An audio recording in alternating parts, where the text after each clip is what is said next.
到 TVBS 战情室，今天我们为您邀请到的是赵少康先生。选举已经结束了，不过必须很残酷的说，这一次侯康配在6都全面溃败。这样讲很残酷，可是大家来看一下这个图，柱状图哦。绿色的是民进党的得票，蓝色的是国民党的得票率。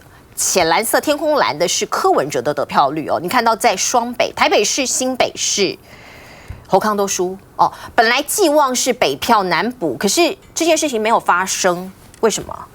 就是我最早就讲嘛，说如果说双北能够大赢，北部啦，北北基桃哦，然后呢弥补南部的小输哦，或是弥补南部的输，那中部能够打平就赢了哦。那目标也是这样哈，所以到最后我跟侯友宜是分进合击嘛哈，但是主要的原因其实你看一看还是柯文哲了，其实你把柯文哲加上侯友宜还是赢率的嘛，但是柯文哲在这边显然台北市稍微少一点，但是新北他拿了不少票，哇，桃园拿很多，桃园不少，对，桃园柯文哲有30%，侯友宜是34%，然后赖清德是35%。几乎是三足鼎立，可是比较吊诡的是，在桃园我们区域立委啊，国民党全雷打对，因为区域立委基本上不太有什么民众党的提名嘛，所以而且另外，就算民众党有提名，像那个赖委员哈，虽然有，但是跟柯文哲本人比，柯文哲还是主帅嘛。其实民众党主要的光芒是柯文哲一个人制造的、产生的嘛所以你柯文哲来选总统的话，对侯友宜当然威胁就很大。但你其他的地方这个你比如说宜兰，因为有陈婉慧，是这表现也不错，所以国民党提名人黄宜沅就落选了。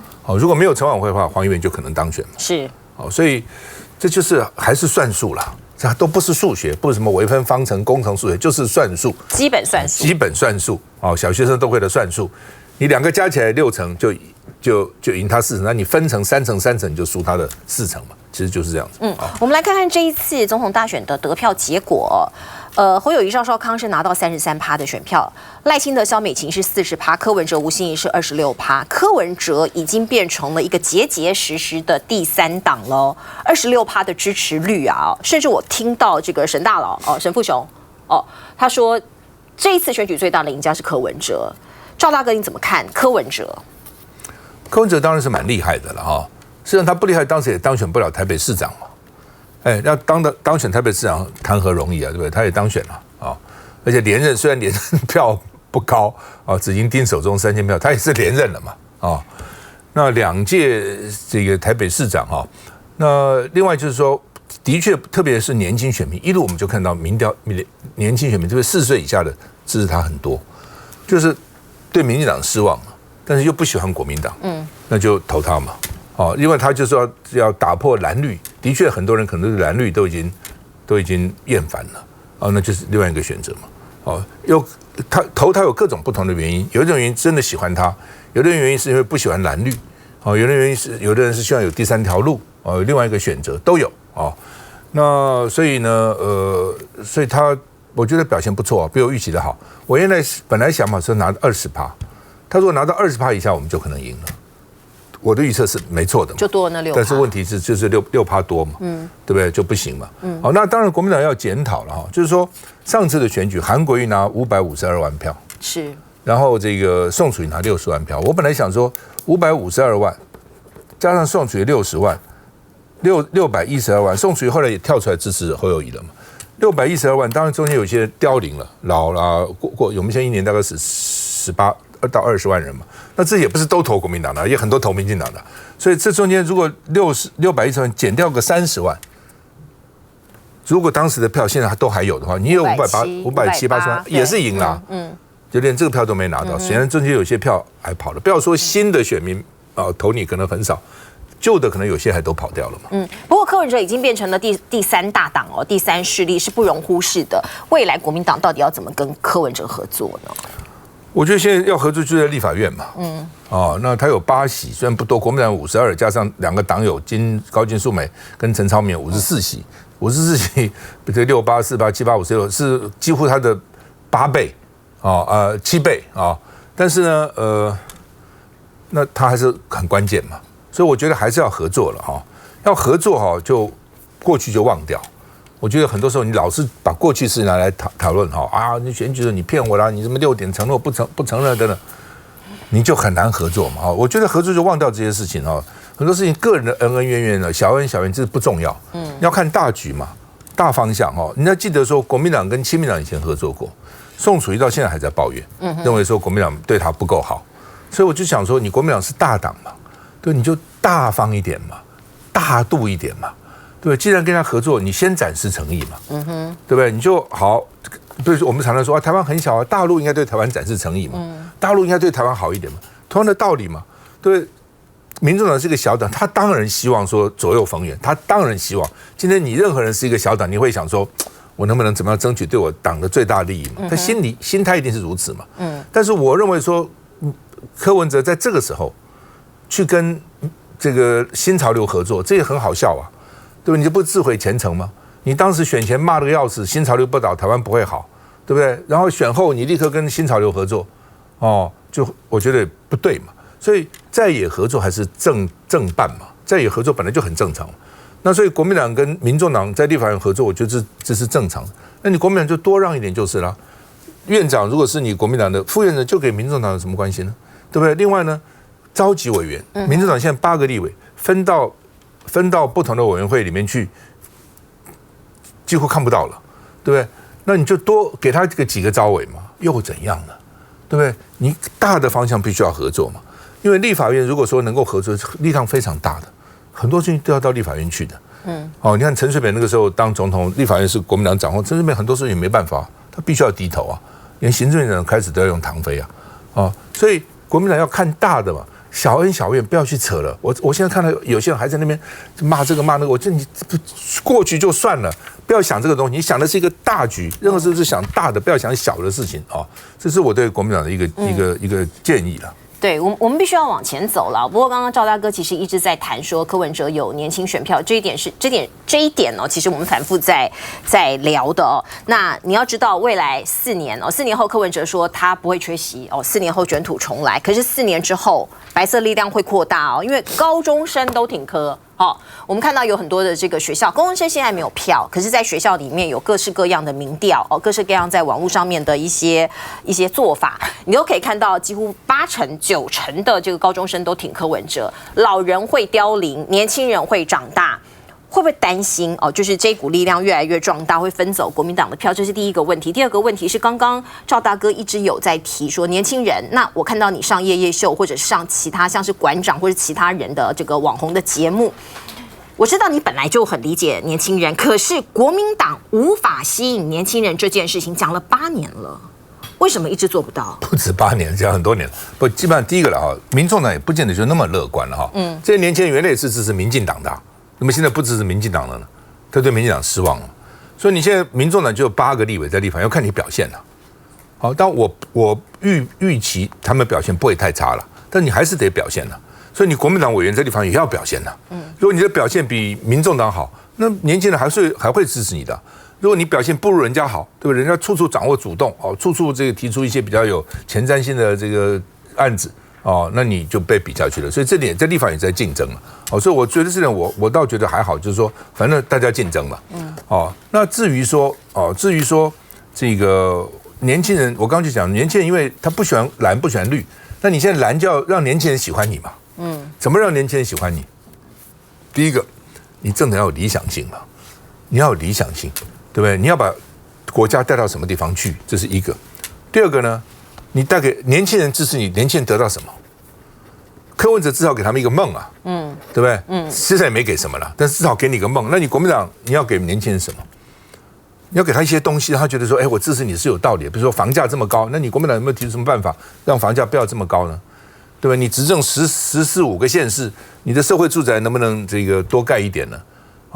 那你能不能取之于土地，用之于土地呢？就是说，另外就是说，你侯友宜在选举的时候提出一些政见。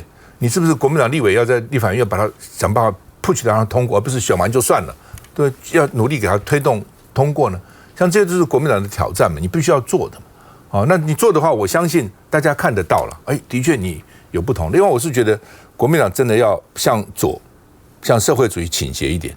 年轻人所以以前人不是讲吗？30岁以前不支持共产党，无血无泪；30岁以后还支持共产党的，脑筋坏掉。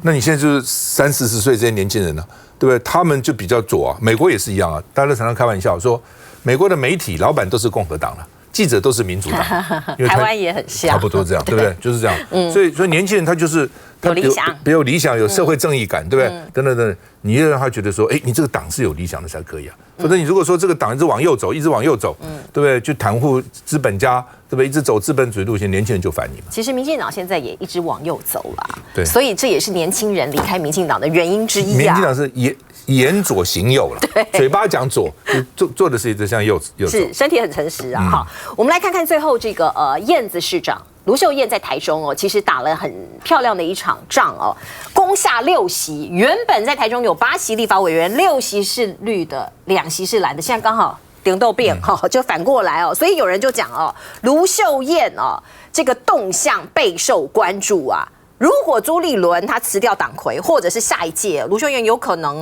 有可能会在这个拿下这个主席，然后再去选总统。你怎么看卢秀燕？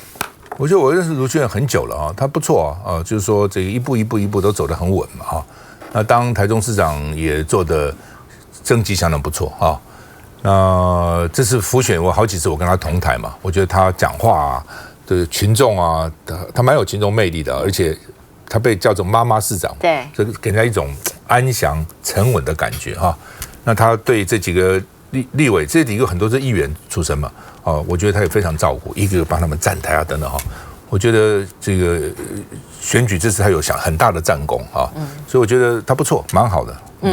所以对他有更多的期许吗？因为现在很多人也在拱他出来选。对，我觉得他不错了。我觉得他能够愿意出来的话也很好。本来这次就有人说要他选副总统，对，只是因为他后来他自己没有兴趣啊。我们现在看到，其实因为民进党现在变成一个少数的总统哦，那现在我们国家其实还要面对非常复杂的国际情势。等一下，我们邀请赵大哥来给民进党一些建议，以及赵大哥下一步要做什么。广告回来之后，马上告诉你。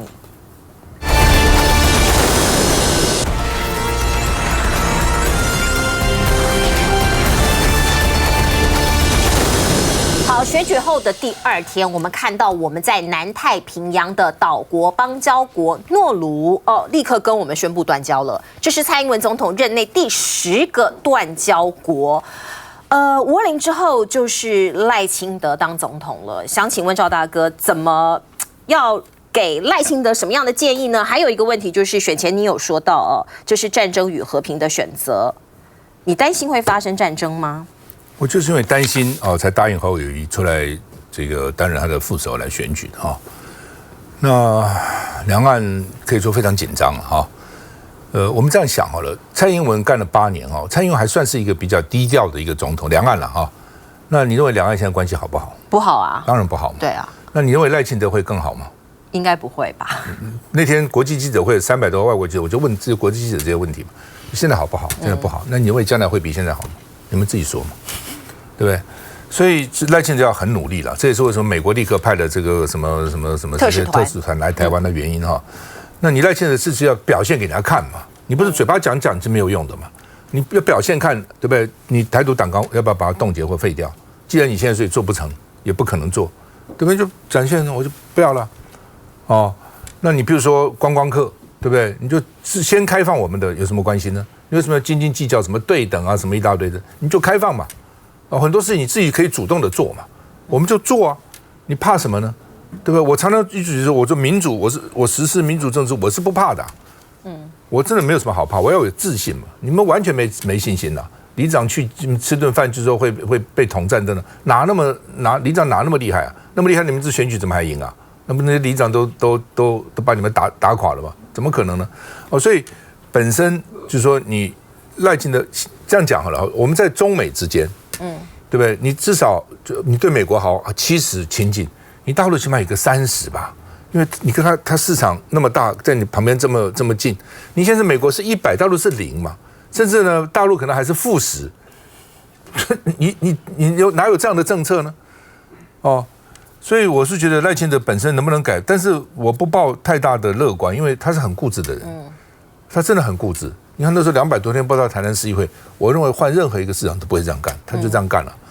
赖皮了到现在也没解决啊，对不对？他就是不解决啊，看你要怎样啊，哦，所以这样固执哈，你这治理国政，我很替他烦恼，不是替他烦恼，替我们烦恼，替2300人烦恼。是，但是民主政治就是这样嘛，民主政治就是这个。你种什么样的因得什么样的果，那既然选择了，那只得承担嘛。只是说选他的只有40%啊，60%并没选啊，对，60%并不同意你的政策啊，所以你更要谦虚啊。你并不是一个多数总统，你这个非常少数，你跟陈水扁差不多，陈水扁是39%多，你40%，对，在这种情况下，你要谦虚，更谦虚，还真的要比蔡英文还更谦虚才对。昨天1月15号，施明德主席他逝世了，离开了我们，享年83岁。过去我们知道赵大哥曾经跟施明德先生一起喝过大和解咖啡，那个时候施明德是党主席吧，民进党党主席，您是新党的党的。我不是党，我是那时候帮他们辅选。是。当时的党的我们当时不叫党主席，当时叫召集人是陈奎淼。是那当时周全嘛，在这中间这个穿梭后来就说，我们是不是喝个咖啡谈合作，可以啊。所以那时候施明德周伯伦还有一个我忘了就那个相片，我现在看到背影也看不太清楚。然后呢，这个周伯伦、施明德、赵少康、陈奎淼、周全。对，民进党还有一个3对3了，3对3就在立法院那个勤选楼咖啡厅嘛，那就喝个咖啡嘛。那主要聊就是说，他喝大和解咖啡，主要是为了将来是不是能建立一个大联合政府。为什么呢？因为当时我们希望把施明德推当立法院院长，他不只是立法院，就表示说立法院都反了嘛。那李登辉那时候独霸嘛，那这个时候呢，当时的行政院长还要立法院同意的，所以立法院如果不同意，你行政院长是不会通过的。所以如果这个立法院长能够倒了，行政院长也有机会嘛，这时候就可以跟国民党谈判嘛，就是要组成一个大联合政府，不是你国民党一党独吃嘛。那第一轮投票。2个票刚好相同，82对82，那第2轮投票，张进成就跑了，当时陈水扁就运作了张进成嘛，张进成跑了以后就变成82比81就输了，否则的话，鹿死谁手都很难说，那以后的政治就可能翻天覆地，有很大的改变，所以我常常讲，政治的东西就是你意料不到，一点小事就可能有大的改变，这样子。您怎么评价施明德先生？我觉得施明德。我举一个，我最早认识他是我弟弟告诉我的。是我弟因为医学院毕业以后在3总实习，三军总医院。施明德那时候不被关吗？美丽岛事件嘛，对，被送到3总，因为他绝食已经没有力气了，送到3总。那人家就要给他灌食嘛，他在那个时候还能够骂那些医生护士，你们不可以给我灌食，你们灌食给我小心啊！我告你们，我怎么对你们要负责任的？我弟就跟妈，这人很带种那个已经快死了，还不准要给他灌呢，后来他们还是给他灌了。我讲了等等，所以那时候我就印象说，这人真的是很有 guts 所以呢，后来跟我们谈合作嘛，那他承受压力也很大，怎么会不大呢？民进党里面有很多人有不同的意见，因为他有不同的利益嘛，对不对？各人有各人的利益，不，陈水扁可能有陈水扁的利益，这个其他人有其他的利益嘛，所以他压力也很大，但是他也就是也不管了，很坚持嘛，那。好几个晚上，我们都一起讨论了，到底策略该怎样等等之类。后来没成会，没想到是因为民进党张进成你怎么会想到是因为民进党里面的，对不对？国民党我们答应拉的票，我们都拉到了那可惜了。不过以后就洪三军洪三军倒扁倒扁的时候，他也来找我，他说我的广播能不能再支持他们？我说当然可以啊，对不对？所以那是一个社会运动所以那个洪三军后来我们还被叫到那个立法院，还专案讨论我们这电台怎么可以这样帮助他？真的还被叫到立法院，由民进党立委提案专案讨论，也没什么，没有怎样的，对不对？好，后来这个大家就有的时候有共同的朋友啊，吃饭啊，约在一起啊，等等我有时在荣总碰到他因为我跑回陪家人去体检。看到他也在荣总的那个一个医生那边诊断，我觉得他生病，但是看起来还好，因为他个性比较乐观嘛，所以每次大家见面啊什么，我觉得他样子看起来都还看不太出来那所以因为他其实病蛮久的了，是病蛮久了，所以过去当然也意外也不意外了但总是很难过了所以我讲说责人日益远，对，典型在溯溪真的是不容易再找到这样的人。你要问他。有胸襟，有远见，对不对？有度量。照理讲，国民党把他关起来，我就有些民进党朋友，我说你这么闹什么意思？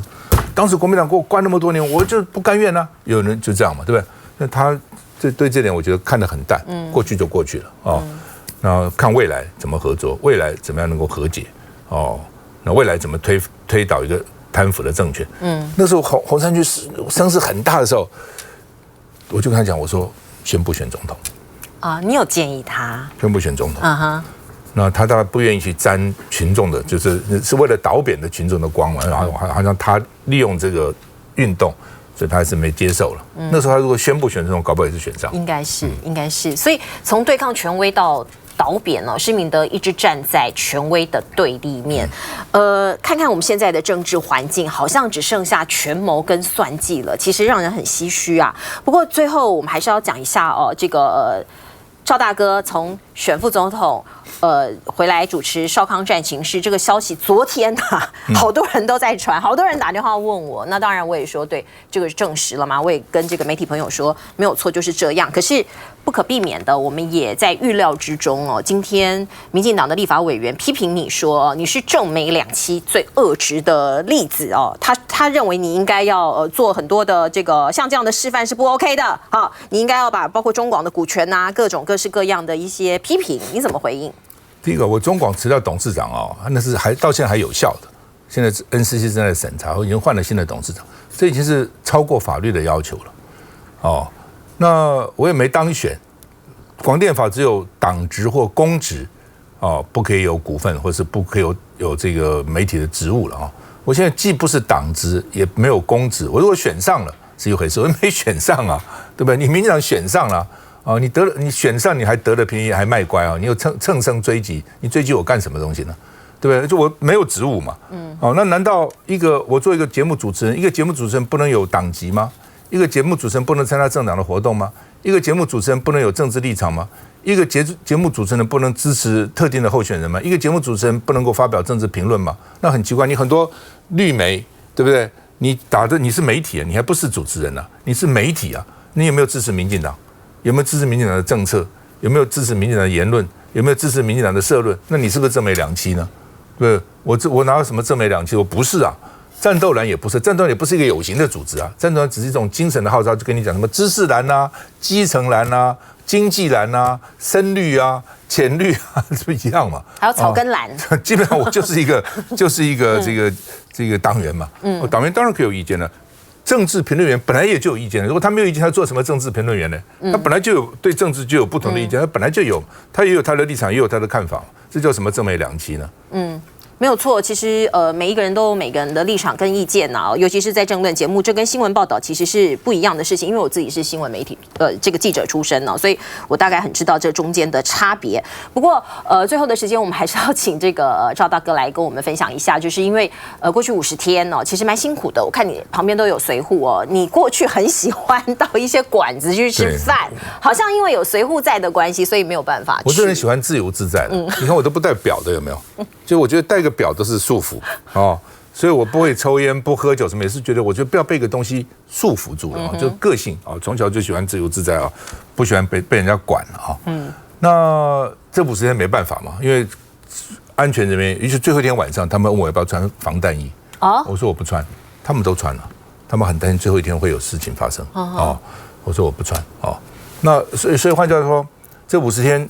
安全维安人员他们都很辛苦了，他们真的也蛮辛苦的，随时要注意看有没有。今天还有维安人员，明天就没有了。要到公告以后就没有了。公告快了，这2天公告了那他们大概怕说那个当选人万一被人家biang了怎么办？这样我认为所以他们维安还在那你这样就很不方便嘛，因为你出去的话，比如你去外面吃个饭，维安还跟着你，对不对？那其他人看了这个也不好嘛。另外一点，过去50天也没什么时间出去吃饭，也是真的了所以我最多只是到澎湖啦，到马祖到这个平镇一些地方，我的原则是选到哪里吃到哪里，就平常你不容易吃到那些地方的小吃嘛，特色小吃就吃吧那我也写了一些了在脸书上也写了一些那我想等到选后，当然就是比较自由自在了可以吃不同的美食，然后在脸书上写我的餐桌笔记，继续餐桌笔记。有很多人蛮喜欢看那个餐桌笔记。这很奇怪，我在脸书我如果选一个选举的时候，可能就是几千人按赞，只要一写到吃。哇，这上万人，就是大家还是对吃是比较有兴趣。其中有一个包括我也会按赞，然后还会去 follow up， 看看他去哪边吃哦。今天很高兴可以请到这个赵少康先生来到我们节目。明天开始，晚上的8点到10点，少康战情室，大家要持续锁定。不过最后还是要问一下，赵大哥，你有没有想要做的事情？因为其实你有点。很辛苦啊，我觉得你又立刻又要这样子无缝接轨，你中间有没有想要出去旅游啊？我记得选前本来你有旅游计划，选前后来就是本来要泰国去嘛，结果就没去嘛。对，就没去，就把名额让给别人了。5月了，5月会有一个到欧洲去的计划，不过呢还有3-4个月的时间嘛。所以我要代班了吗？是要麻烦你了，要麻烦你了。那还蛮长的，一去要10几天，因为欧洲比较远嘛。那也对不太起家人了，家人其实压力也蛮大的哈，因为其实家人也很无辜嘛哈。我的选择也联络了家人哈，所以我想，选后嘛总是比较逍遥一点了，比较自在一点了，是，而且有个性了，就是说，其实也有人我也想说，其实不必那么快嘛，你可以再多休息，但休息什么呢？我已经休息2天了，我觉得好像也没事。就是说，所以明天广播跟电视一起做了，广播也恢复主持这样子。好，明天请大家继续锁定 TVBS 少康战情室，接下来1个小时由我为您服务，不要走开。